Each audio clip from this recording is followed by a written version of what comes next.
गुरु कृपा ही केवलम, गुरु कृपा ही केवलम, गुरु कृपा ही केवलम। मैं बांग्ला और हिंदी दोनों मिला के बोलने की कोशिश करूंगा। तो हम लोग इस कलयुग में कोई गुरु और संत की कमी नहीं है, फिर हम लोग ठाकुर अनुकूल चंद्र को ही क्यों पूजेंगे? मेरा एक सवाल है। क्योंकि जैसे हम लोग दिखते हैं, पहले एक समय था जब हम लोग पैदल चलकर स्कूल जाते थे। हम लोगों को लिखने के लिए पेन नहीं था।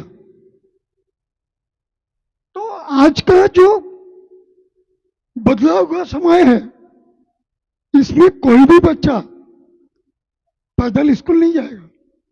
उनके लिए ऑटो है, बस है, बहुत सारे प्रकार के व्हीकल्स है। ठीक उसी प्रकार आज जमाना बदल चुका है।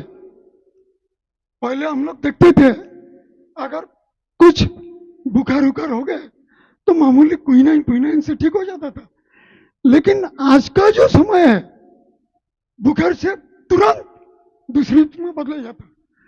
वो कोई क्विनाइन से जल्दी ठीक नहीं होता, उसके लिए स्पेशल मेडिसिन और स्पेशल डॉक्टर चाहिए, नहीं तो ठीक नहीं होगा।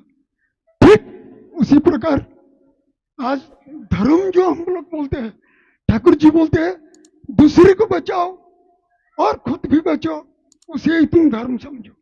आज समय बदल चुका है और इसीलिए ठाकुर अनुकूल चंद्र जी को उसके पद पर चलना, उसके निर्देश पर चलना, ये बहुत ही जरूरी हो चुका है।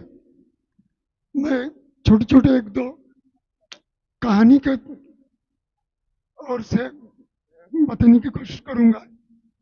हमारे सत्संग आश्रम में ठाकुर जी की बहुत ही प्यारा एक भक्त था, जो हमारे राजूदा के पिताजी लाल प्रसाद, रामानंदन प्रसाद उनका नाम था। तो एक बार क्या हुआ, जो देवघर के नजदीक आश्रम है दुमका, वो दुमका आश्रम में रामानंद दा छोटे थे उस समय, उनका पढ़ाई का लाइफ था। तो बैठ के थे और पूरा आश्रम खाली था, पूरा आश्रम ही खाली था। तो ठाकुर जी उनके सामने बैठे और ठाकुर जी की तरफ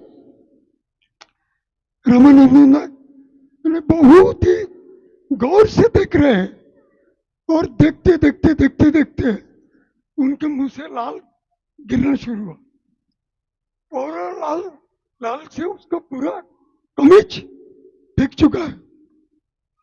तो ठाकुर जी थोड़ी देर के बाद बोलते हैं, अरे तू इतना गौर से घूर के क्या देख रहा है मेरे तरफ? तो बोलते ठाकुर जी, मैं आपको देख रहा हूं, मैं आपको देख रहा हूं। बोले मुझे क्या देख रहा है तू, जब से क्या देख रहा है? तो बोलते हैं ठाकुर जी, मैं देखता हूं एक बार आपके अंदर मैं राम को देखता हूं, आप राम के रूप में प्रकाशित है। फिर देख रहा हूं आप भगवान श्री कृष्ण के रूप में है।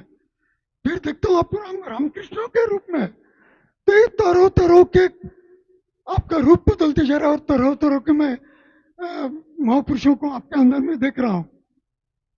और मैं वो देखते देखते मैं विभोर हो गया। बोला तू पढ़े लिखे कहां तक है, तू कहां तक पढ़े गया? बोला ठाकुर जी, मैं तो 9वीं पास किया, अभी 10वीं में पर मेरा पढ़ाई बंद कर दिया। बोला क्यों, क्यों बंद किया? बोला मेरा पिताजी भी टीचर है। तो मेरे पिताजी बोलते हैं कि तेरा 15 साल में तेरा मौत का खतरा है, तेरा आयुष्मान खाली 15 साल तक है, इसलिए बस 1 ही साल बाकी है, तेरे को अभी पढ़ा के कुछ फायदा नहीं है, तू तो 15 साल में तो तेरा मौत है। इसलिए बोले कौन बोला तेरा मौत है? बोला पिताजी बोलते हैं। उन्होंने पंचांग निकाला, बहुत बड़े पंडित से पंचांग निकाला। बोला एक काम करना है, तू तेरे पिताजी को मेरे पास थोड़ा भेजना। ठीक है। तो जाके पिताजी को बोला, पिताजी ठाकुर जी आपको मिलने के लिए बोला है। तो आए, बोला क्या बात है, आपने लड़के का पढ़ाई बंद किया? बोला ऐसी ऐसी बात है। बोला ठीक है, आप एक काम कीजिए। बोला उसका तो अभी 1 ही महीना बाकी है खाली फाइनल परीक्षा का, मैट्रिक का, इसलिए अभी। बोला नहीं नहीं, आप उसको भर्ती करो, स्कूल में भर्ती करो, और आप एक पेन ला के मेरे हाथ में दो। तो उन्होंने, ठाकुर जी ने बोला, उन्होंने स्कूल में भर्ती किया और भर्ती किया, और बाद में एक पेन लाके इनके हाथ में दिया।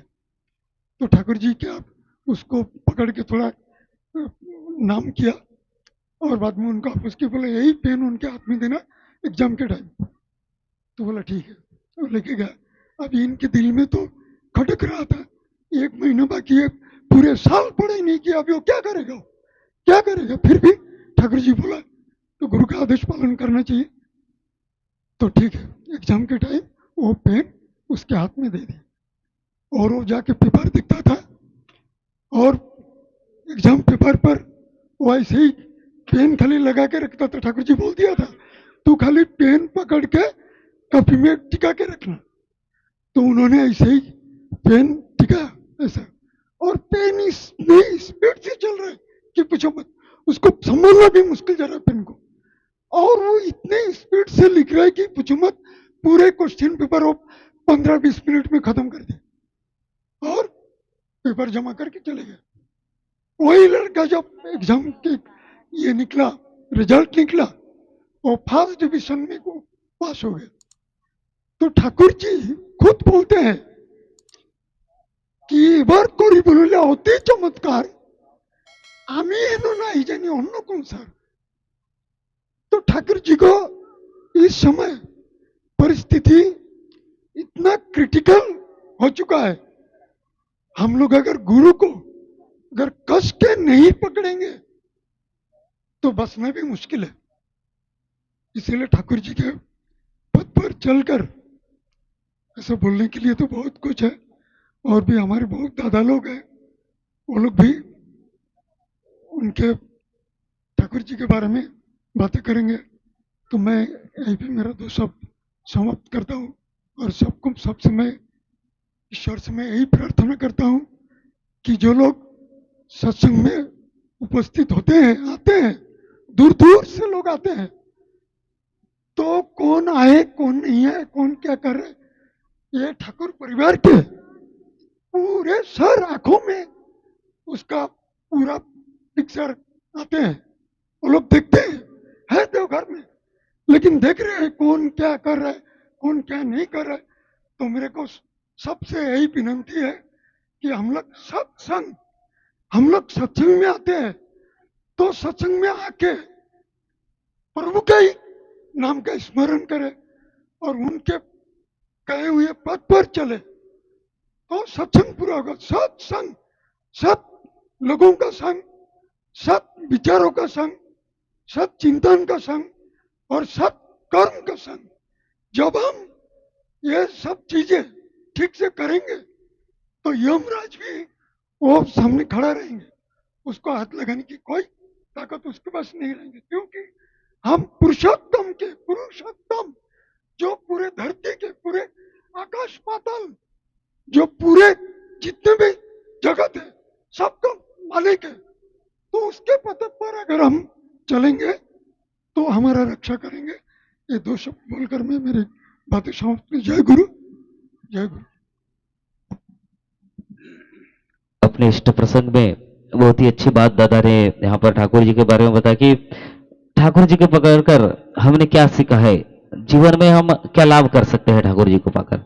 बहुत ही अच्छा प्यारा यहाँ पर दादा ने अपने इष्ट प्रसंग में आप तक पहुँचाया है।